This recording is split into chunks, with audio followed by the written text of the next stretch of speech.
ఉగాది రోజు పచ్చడి ఎందుకు తింటారో తెలుసా? అసలు కారణం చాలా గొప్పది. ఉగాది రోజు అందరూ ఉగాది పచ్చడి తింటారు. కానీ అది ఎందుకు తింటారో తెలుసా? ఉగాది పచ్చడిలో 6 రకాల రుచులు ఉంటాయి.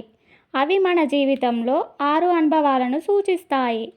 వేప పూలు చేదు అంటే కష్టాలు, బెల్లం తీపి అంటే సంతోషం, చింతపండు పులుపు అంటే ఆశ్చర్యం, మిరపకారం అంటే కోపం, ఉప్పు సమతుల్యత, మామిడి ముక్కలు కొత్త ఆశలు అంటే జీవితంలో సంతోషం మాత్రమే కాదు కష్టాలు కూడా ఉంటాయి అని కలిసి వచ్చినప్పుడే జీవితం పూర్తి అవుతుంది.